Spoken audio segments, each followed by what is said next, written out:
Are we good? Okay, Claire, Akunna, welcome. Your case is different.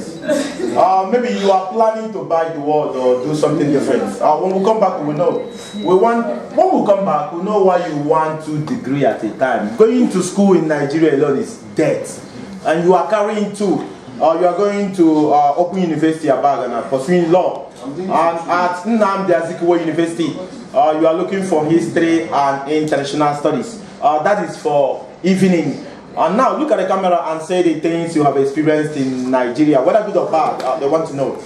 Okay, good day everybody. My name is Claire Akunna. I am from Enugu State. The 4th child out of 6. And I am a depressed person.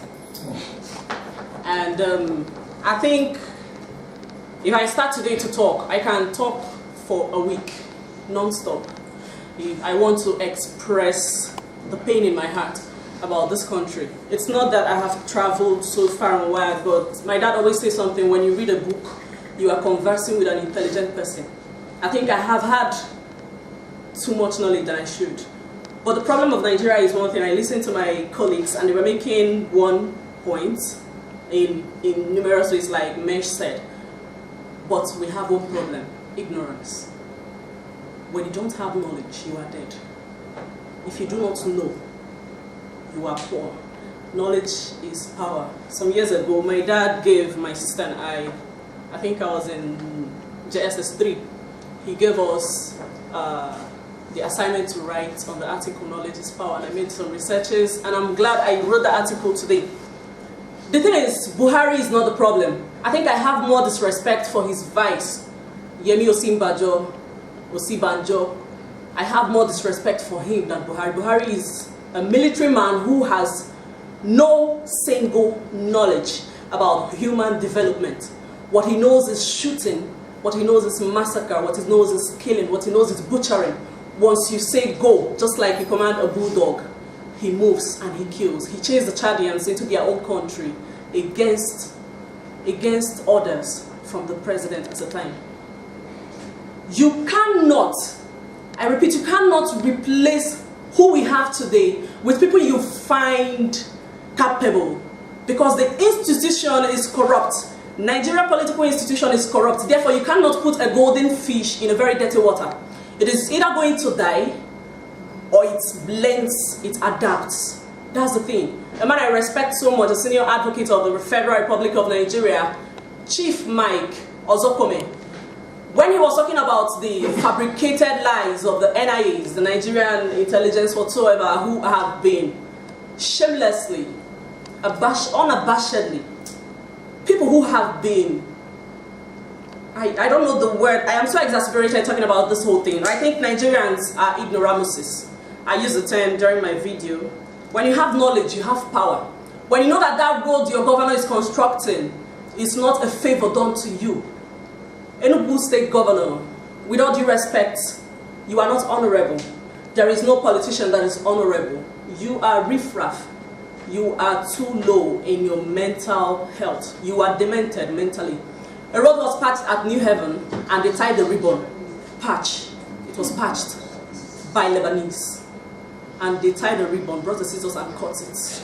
May their life be cut that same way. Amen. And then they put it on TV. They paid millions of naira to air it to we ignorant youth, to tell us that they are doing us a favor. No, you're not doing me a favor. I have never in my life campaigned for any politicians. I never will. The day I do, God please take my life. I will not. I was praying. I told my roommates, I hope I do not break down.